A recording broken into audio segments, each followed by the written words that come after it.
সুপ্রিয় শিক্ষার্থীবৃন্দ, আসসালামু আলাইকুম। বনশ্রী ন্যাশনাল স্কুল কর্তৃক আয়োজিত বিএনআইএস হোম স্কুলে তোমাদের স্বাগতম। আমি তনুশ্রী চাকি, সহকারী শিক্ষক বাংলা। আজ আমি অষ্টম শ্রেণীর একটি গদ্য এবারের সংগ্রাম, স্বাধীনতা সংগ্রাম নিয়ে আলোচনা করব। এই বিষয়টিতে আজকে তোমাদের ক্লাস সংখ্যা হচ্ছে 44। আসলে বোর্ডে দেখি, অষ্টম শ্রেণীর ক্লাস নেব আমি তনুশ্রী চাকি। আমার ফোন নাম্বার এবং আইডি নাম্বার এখানে দেওয়া আছে, প্রয়োজনে তোমরা যোগাযোগ করতে পারবে। এবং ক্লাস নাম্বার 44। আজকে যে বিষয়টি নিয়ে তোমাদের সাথে আলোচনা করব সেটি তোমাদের ষষ্ঠ সপ্তাহে বাংলা অ্যাসাইনমেন্টের একটি গুরুত্বপূর্ণ বিষয়, গুরুত্বপূর্ণ টপিক, এবং এই বিষয়ে তোমাদের অ্যাসাইনমেন্ট লিখতে হবে। ষষ্ঠ সপ্তাহের অ্যাসাইনমেন্টের যে টপিকটি সেটি নিয়ে আমি আজকে ক্লাসটি নিব। আমি আশা করবো সবাই মনোযোগের সাথে ক্লাসটি লক্ষ্য করবে এবং তোমাদের অ্যাসাইনমেন্ট লিখতে অনেক সুবিধা হবে। তবে আগে বলে নিই যে এবারের সংগ্রাম, স্বাধীনতা সংগ্রাম থেকে তোমাদের যে অ্যাসাইনমেন্টের বিষয়টি দেওয়া হয়েছে সেটির কিছু যুক্তি, এখানে কিছু বিষয় আমি এখানে তুলে নিয়ে এসেছি, কিন্তু এটি আরো বিস্তৃত আলোচনা তোমাদের অ্যাসাইনমেন্টে লিখতে হবে, আরো বিস্তারিতভাবে লিখতে হবে। শুধু এতটুকুই যে অ্যাসাইনমেন্টে লিখলেই তোমাদের অ্যাসাইনমেন্টটা কমপ্লিট হবে তা নয়, তোমাদের আরো বিস্তারিতভাবে লিখতে হবে। আমি শুধু এখানে আলোচনার সুবিধার্থে কিছু পয়েন্ট লিখে নিয়ে এসেছি। আচ্ছা, আমরা একটু বোর্ডের দিকে তাকাই। আমার আজকে আলোচ্য বিষয় এবারে সংগ্রাম, স্বাধীনতা সংগ্রাম, যা ষষ্ঠ সপ্তাহের অষ্টম শ্রেণীর অ্যাসাইনমেন্টের একটি বিষয়। এখানে প্রশ্নটি ছিল, এবারে সংগ্রাম, স্বাধীনতা সংগ্রাম থেকে যে প্রশ্নটি এসেছে অ্যাসাইনমেন্টে সেটি আমি একটু পাঠ করে শোনাচ্ছি। সর্বকালের সর্বশ্রেষ্ঠ বাঙালি স্বাধীনতা স্থপতি আমাদের জাতির পিতা বঙ্গবন্ধু শেখ মুজিবুর রহমান স্বাধীনতা যুদ্ধে ঝাঁপিয়ে পড়ার জন্য যেসব যুক্তি তুলে ধরেছিলেন সেগুলো সাজিয়ে লিখো। এখানে কিছু যুক্তির উল্লেখ করতে বলা হয়েছে। তার আগে আমি একটু ইতিহাস সম্পর্কে, এর ইতিহাস, এর পটভূমি সম্পর্কে তোমাদের একটু বলি। এবারে সংগ্রাম, স্বাধীনতা সংগ্রাম, এই যে গদ্যটি তোমাদের পাঠ্য বই আছে সেটি তোমরা খুব ভালোভাবে পড়েছো, আমি আশা করছি এর আগে পড়া হয়ে গেছে। তারপরে তোমরা জানো যে 7 মার্চের 18 মিনিটে যে ভাষণ, বঙ্গবন্ধুর যে ভাষণ ছিল, যেটি আমাদের বিশ্বের একটি উল্লেখযোগ্য একটি ভাষণ হিসেবে স্বীকৃতি লাভ করেছে, সেই ভাষণটি এখানে তুলে দেওয়া হয়েছে। তবে এর পেছনে একটি ছোট্ট পটভূমি আছে, সেটি সংক্ষেপে আমি বলার চেষ্টা করছি। 1969-এর গণঅভ্যুত্থানের পরে যখন পাকিস্তানের প্রেসিডেন্ট আইয়ুব খান পরাজিত হন, তারপর ক্ষমতায় আসেন ইয়াহিয়া খান, এবং উনি 1970 সালে পাকিস্তানে একটি নির্বাচন করতে, উনি নির্বাচন দিতে উনি বাধ্য হন। কারণ বাঙালিদের যে সংখ্যাগরিষ্ঠতা সেটা দেখে উনি নির্বাচন দিতে বাধ্য হন, এবং এই নির্বাচনে 1970 সালের নির্বাচনে সংখ্যাগরিষ্ঠ ভোটে জয়যুক্ত হয় আওয়ামী লীগ, এবং সেই সুবাদে সকল ক্ষমতার অধিকারী হন বঙ্গবন্ধু শেখ মুজিবুর রহমান। কিন্তু এই ক্ষমতা বা এই অধিকার, বাঙালির যে অধিকার, তা ইয়াহিয়া খান সহজে বঙ্গবন্ধুর হাতে বা বাঙালিদের হাতে দিতে চাননি। তিনি বারবার বাঙালিদেরকে অত্যাচারিত করেছেন, তারপরে তাদের অধিকার থেকে বঞ্চিত করেছেন, যার ফলশ্রুতিতে 3রা মার্চ 1971 সালের 3রা মার্চ উনি একটি গণপরিষদের অধিবেশন আহ্বান করেন। কিন্তু হঠাৎ করেই 1লা মার্চ উনি এই অধিবেশনটা নাকচ করে দেন, যার ফলশ্রুতিতে বঙ্গবন্ধু শেখ মুজিবুর রহমান 7 মার্চ 10 লক্ষ মানুষের সমাগমের মধ্যে একটি ভাষণ, 18 মিনিটের একটি ভাষণ উনি দেন, যেখানে বাংলার আপামর জনগোষ্ঠী এখানে উপস্থিত হয় এবং প্রায় 10 লক্ষ মানুষের সমাগম এখানে হয়। এই 7 মার্চের যে ভাষণটি, সেটি এখন পর্যন্ত আমাদের জাতির পিতা বঙ্গবন্ধু শেখ মুজিবুর রহমানের শ্রেষ্ঠ ভাষণ, এবং বিশ্বের যত নেতা আছেন তাদের মধ্যে একটি শ্রেষ্ঠ ভাষণে এটি উল্লেখযোগ্য একটি ভাষণ, এবং এটি এখন পর্যন্ত এটি স্বীকৃতি লাভ করেছে একটি শ্রেষ্ঠ ভাষণ হিসেবে। সেই ভাষণটি এই গদ্যটির মূল বিষয়বস্তু। এখানে প্রশ্নটি হিসেবে আমি শুধুমাত্র তোমাদের একটি পটভূমিটা তুলে ধরলাম। এখন আমি প্রশ্নটি হিসেবে তোমাদেরকে আলোচনা করছি। তোমাদের প্রশ্নটি দেওয়া আছে যে স্বাধীনতা যুদ্ধে ঝাঁপিয়ে পড়ার জন্য যেসব যুক্তি বঙ্গবন্ধু শেখ মুজিবুর রহমান বাঙালিদের সামনে তুলে ধরেছিলেন সেগুলো সাজিয়ে লিখতে বলা হয়েছে। এখানে আমি কিছু পয়েন্ট বা কিছু বিষয়বস্তু তোমাদের এখানে বলবো, সেগুলো তোমরা পরবর্তীতে অ্যাসাইনমেন্টে বিস্তারিতভাবে আলোচনা করবে। একটু পড়ে শোনাচ্ছি আমি। পাকিস্তানিদের বৈষম্যমূলক শাসন নীতি ও ঔপনিবেশিক রাষ্ট্র কাঠামো ভেঙে সার্বিক মুক্তির লক্ষ্যে বাঙালি ঐক্যবদ্ধ হয়েছিল। এর উদ্দেশ্যে 1966 সালে বঙ্গবন্ধু শেখ মুজিবুর রহমান 6 দফা কর্মসূচি ঘোষণা করে কারাবরণ করেন। 1966 সালে বঙ্গবন্ধু শেখ মুজিবুর রহমান 6 দফা ঘোষণা করেছিলেন, যার কারণে এই 6 দফা ঘোষণার মূল উদ্দেশ্য ছিল ঔপনিবেশিক শাসন থেকে বাঙালিদের মুক্তির লক্ষ্যে উনি 6 দফা একটি কর্মসূচি ঘোষণা করেন, এবং এই কারণে ওনাকে আবার কারাবরণ করতে হয়েছিল, কারণ সরকার এটা পাকিস্তানি সরকার সে সময় এটা মেনে নিতে চাননি সহজে। আচ্ছা, 1970 সালে সাধারণ নির্বাচনে বঙ্গবন্ধুর নেতৃত্বে বাঙালি নিরঙ্কুশ বিজয় অর্জন করে।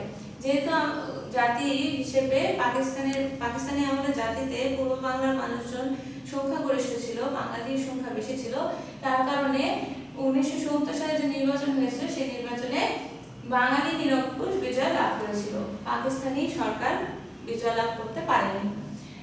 তবু পাকিস্তানি শাসক গোষ্ঠী বাঙালিদের হাতে ক্ষমতা হস্তান্তর না করে ষড়যন্ত্রের পথ বেছে নেয়। একটু আগে আমি এটা বলেছি যে পাকিস্তানি সরকার কোনোভাবেই বাঙালিদের হাতে তাদের ক্ষমতা দিতে চাননি, যার কারণে বিপরীত দিক থেকে তারা আরো ক্ষমতা দেওয়ার তো অনেক দূরের কথা, তারা আরো বেশি করে বাঙালিদেরকে অত্যাচারিত করেছে। 1971 সালের 2রা মার্চ থেকে সর্বকালের সর্বশ্রেষ্ঠ বাঙালি স্বাধীনতা স্থপতি আমাদের জাতির পিতা বঙ্গবন্ধু শেখ মুজিবুর রহমানের ডাকে সারা দেশে অসহযোগ আন্দোলন সূচিত হয়। বঙ্গবন্ধু শেখ মুজিবুর রহমান যেহেতু আমাদের জাতির পিতা ছিলেন এবং ওই সময় বাঙালিদের হয়ে একমাত্র কণ্ঠস্বর ছিলেন হচ্ছে বঙ্গবন্ধু শেখ মুজিবুর রহমান, এবং উনার ডাকেই আপামর জনগোষ্ঠী একত্রিত হয়েছে এবং অসহযোগ আন্দোলনে লিপ্ত হয়েছে। সারা দেশে এক অসহযোগ আন্দোলনের উনি ডাক দেন, যেখানে আপামর জনগোষ্ঠী যুক্ত হয়। এই ধারাবাহিকতায় 7 মার্চ ঢাকা রেসকোর্স ময়দানে বঙ্গবন্ধু শেখ মুজিবুর রহমান বাঙালিকে স্বাধীনতা যুদ্ধে ঝাঁপিয়ে পড়ার জন্য আহ্বান জানান। উনি 7 মার্চের যে রেসকোর্স ময়দান, এখন যেটা সোহরাওয়ার্দী উদ্যান হিসাবে বিখ্যাত, সেখানে তিনি এক জনসভার আয়োজন করেন এবং এক ভাষণ দেন, যেখানে প্রায় 10 লক্ষ মানুষের সমাগম হয়, এবং এই 10 লক্ষ মানুষ বঙ্গবন্ধু শেখ মুজিবুর রহমানের এক ডাকে স্বাধীনতা যুদ্ধে ঝাঁপিয়ে পড়ে। বঙ্গবন্ধু নানাভাবে সংঘাত এড়িয়ে আলোচনার মাধ্যমে পাকিস্তানিদের সঙ্গে সমস্যার সমাধানের চেষ্টা করেছেন। পাকিস্তানি শাসক গোষ্ঠী তারপরও বাঙালিকে বিভিন্নভাবে অত্যাচার করেছে। এই 7 মার্চের ভাষণটি 18 মিনিটের একটি ভাষণ, এবং এখানে উনি বিস্তারিত আলোচনা করেন যে পশ্চিম পাকিস্তান এবং পূর্ব পাকিস্তানের এই যে পশ্চিম পাকিস্তানের পূর্ব পাকিস্তানের উপরে যে অত্যাচারী মনোভাব, সেটা থেকে পূর্ব পাকিস্তানের মানুষকে বাঁচানোর জন্য বা রক্ষা করার জন্য বঙ্গবন্ধু শেখ মুজিবুর রহমান বারবার পাকিস্তানি শাসক গোষ্ঠীর সাথে আলোচনা করেছেন, বৈঠক করেছেন, বারবার তাদেরকে বোঝানোর চেষ্টা করেছেন যে পূর্ব পাকিস্তানের মানুষজনকে যেন অত্যাচার করা না হয়, তাদের অধিকার যেন ফিরিয়ে দেওয়া হয়। কিন্তু কোনোভাবেই পাকিস্তানি শাসক গোষ্ঠী তার বক্তব্যে সম্মতি দান করেনি, বরং আরো বেশি অত্যাচারিত করেছে, বাঙালিকে তার অধিকার দানে অসম্মতি জানিয়েছে। উনি বারবার চেষ্টা করেছেন, তারপরেও পারেননি। এর ফলশ্রুতিতে যেমন পাকিস্তানি সরকার বাঙালিদের উপর বিভিন্নভাবে অত্যাচার করেছে, তেমনি বিভিন্ন জেলায় বাঙালিদের নির্বিচারে হত্যা করেছে। আমরা এটা খুব ভালোভাবে জানি, যার ফলশ্রুতিতে 1971 সালে 9 মাস ব্যাপী বাঙালিরা মুক্তিযুদ্ধ করেছে। আচ্ছা, নির্বিচারে বিভিন্ন জেলায় তারা বাঙালিদের হত্যা করেছে, যেন বাঙালিদের সংখ্যা কমিয়ে আনা যায়, সংখ্যা গরিষ্ঠতা থেকে তাদের যেন সংক্ষিপ্ত এক জাতিতে পরিণত করা যায় এবং তাদেরকে যেন প্রতিহত করা যায়। আচ্ছা, একজন দেশপ্রেমিক হিসেবে বঙ্গবন্ধু কোনোভাবেই বাঙালিদের এসব অন্যায় অত্যাচার সহ্য করতে পারছিলেন না এবং মুক্ত করতে পারছিলেন না। একজন বাঙালি হিসেবে, একজন দেশপ্রেমিক হিসেবে উনি কোনোভাবেই আলোচনা, বৈঠক, নানাভাবে তাদেরকে বোঝানোর পরেও পাকিস্তানি শাসক গোষ্ঠী কোনোভাবেই তাদেরকে বঙ্গবন্ধু কোনোভাবে তাদেরকে প্রতিহত করতে পারছিলেন না। তারা দিন দিন আরো বেশি বাঙালিদের উপর অত্যাচার করছিল, এবং বাঙালিদের উপর যে অত্যাচার সেটা বঙ্গবন্ধু শেখ মুজিবুর রহমান কোনোভাবেই সহ্য করতে পারছিলেন না। এই কারণে ওনাকে জাতির পিতা বলা হয়। আচ্ছা, তাই তিনি বাঙালিকে স্বাধীনতা যুদ্ধে ঝাঁপিয়ে পড়ার আহ্বান জানান।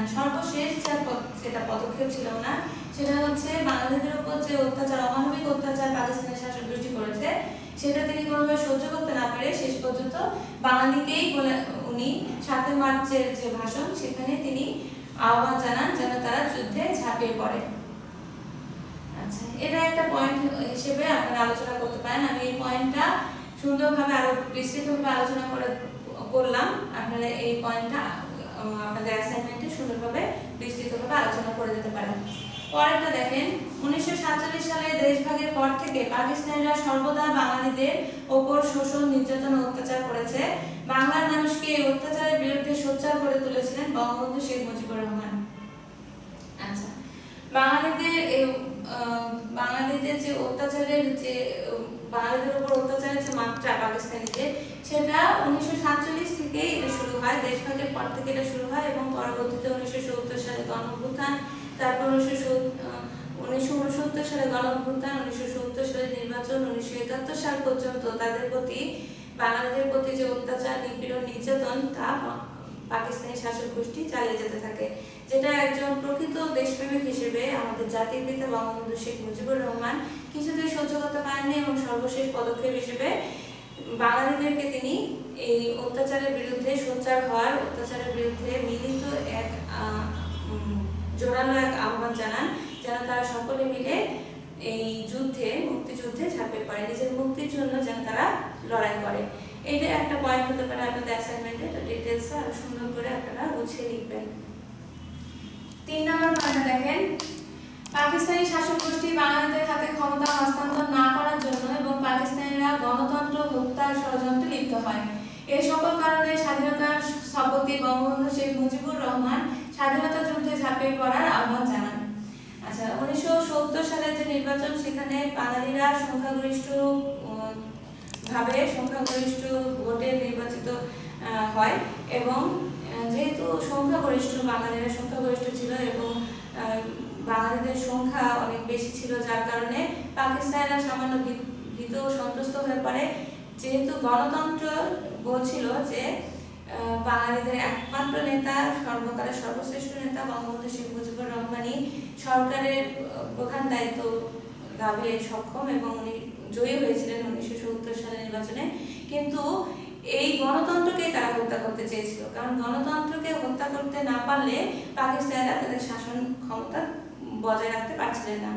এই জন্য তারা এই গণতন্ত্রকে হত্যা করার লক্ষ্যে গণতন্ত্রকে হত্যার ষড়যন্ত্রে লিপ্ত হয়। কিভাবে কি কাজ করলে, কিভাবে বাঙালিদের উপর অত্যাচার করলে, বঙ্গবন্ধু শেখ মুজিবুর রহমানের উপর অত্যাচার করলে তারা আবার তাদের শাসন ব্যবস্থাকে ফেরত পাবে, গণতন্ত্রকে হত্যা করা যাবে, সেই ষড়যন্ত্র তারা বারবার করতে থাকে। আচ্ছা, আর এই কারণেও, এই ষড়যন্ত্রের কারণে বঙ্গবন্ধু শেখ মুজিবুর রহমান বাঙালিদের যুদ্ধে, মুক্তিযুদ্ধে বা স্বাধীনতা যুদ্ধে ঝাঁপিয়ে পড়তে আহ্বান জানান। পরের পয়েন্টটা দেখেন, বাঙালির অধিকার আদায় এবং মুক্তির জন্য, অর্থাৎ বাঙালির মুক্তি না হওয়া পর্যন্ত স্বাধীনতা সংগ্রামের আহ্বান জানান। বঙ্গবন্ধু শেখ মুজিবুর রহমান বাঙালিদেরকে শুধুমাত্র স্বাধীনতা যুদ্ধের আহ্বান জানান তা নয়, তিনি স্বাধীনতা সংগ্রামের আহ্বান করেছেন ততক্ষণ পর্যন্ত যতক্ষণ বাঙালির মুক্তি সম্ভব হবে না বা অধিকার আদায় হবে না, ততক্ষণ পর্যন্ত বাঙালিদেরকে স্বাধীনতা সংগ্রাম করে যেতে বলেছেন। এই কারণেই আমাদের পরবর্তীতে 1971 সালে দেশের আপামর জনগণ 9 মাস ব্যাপী মুক্তিযুদ্ধ করে দেশকে স্বাধীন করেছে। এবং শেষ পয়েন্ট আমার দেখেন, দাসত্বের শৃঙ্খল থেকে মুক্তির জন্য বাঙালিকে স্বাধীনতা যুদ্ধে ঝাঁপিয়ে পড়ার আহ্বান জানিয়েছেন স্বাধীনতা স্থপতি বঙ্গবন্ধু শেখ মুজিবুর রহমান। শেষের যে পয়েন্টটি সেটা অনেক বিস্তৃত, আমি এটা শেষের পয়েন্ট করেছি ঠিকই, কিন্তু আপনারা এর পরবর্তীতে আরো বেশি পয়েন্ট আকারে বিস্তৃত আলোচনা করে লিখতে পারেন, যেহেতু আপনাদের অ্যাসাইনমেন্ট ডিটেইলসে লিখতে হবে। আমি শুধুমাত্র কিছু পয়েন্ট আপনাদের লিখে নিয়ে এসেছি, শেষের পয়েন্টে আরো বিস্তৃতভাবে আলোচনা করা যেতে পারে, কারণ এই স্বাধীনতা যুদ্ধের আগে বা 7 মার্চের এই যে মুক্তিযুদ্ধের ডাকের আগে বঙ্গবন্ধু শেখ মুজিবুর রহমান যে আমাদের মুক্তিযুদ্ধের জন্য বা স্বাধীনতা সংগ্রামের জন্য যে ডাক দিয়েছেন, ঝাঁপিয়ে পড়ার জন্য, আপামর জনগণকে মুক্তিযুদ্ধে ঝাঁপিয়ে পড়ার জন্য আহ্বান করেছেন, তার আগে বাঙালি পাকিস্তানি সরকারের হাতে বা পাকিস্তানের কাছে হিসেবে গৃহীত হয়েছে, দাসত্ব ছিল, মানে অধিকার বঞ্চিত এক জাতি হিসেবে বসবাস করেছে। এই অধিকার আদায়ের জন্য এবং দেশকে মুক্ত করার জন্য বাঙালিকে বঙ্গবন্ধু শেখ মুজিবুর রহমান মুক্তিযুদ্ধে ঝাঁপিয়ে পড়তে বলেছেন। 7 মার্চের যে ভাষণ, এটি একটি গুরুত্বপূর্ণ ভাষণ এবং এই ভাষণের প্রতিটি বক্তব্য আমাদের বাঙালি জাতি তার মানে জীবন মন্ত্র হিসেবে গ্রহণ করেছে এবং তারা এই বঙ্গবন্ধু শেখ মুজিবুর রহমান, জাতির পিতা বঙ্গবন্ধু শেখ মুজিবুর রহমানের আহ্বানে মুক্তিযুদ্ধে ঝাঁপিয়ে পড়েছে। পরবর্তীতে আমরা যে আজ যে স্বাধীন বাংলাদেশে বসবাস করছি তার প্রথম সূত্রপাত ঘটে তার এই ভাষণের মাধ্যমে। তো আমার এই যে এবারের সংগ্রাম, স্বাধীনতা সংগ্রাম নিয়ে এই গদ্যটি নিয়ে বা এই পাঠটি নিয়ে যে এখন পর্যন্ত যে ক্লাসটি আমি নিলাম, তা আমি আশা করবো যে আপনাদের অ্যাসাইনমেন্টে অনেক বেশি কাজে লাগবে। আমি আশা করবো যে আপনারা সুন্দরভাবে গুছিয়ে পয়েন্টগুলো ভালোভাবে লিখতে পারবেন এবং সুন্দরভাবে অ্যাসাইনমেন্টটা জমা দিতে পারবেন। আজ এই পর্যন্ত, আগামীতে আবার নতুন কোনো টপিক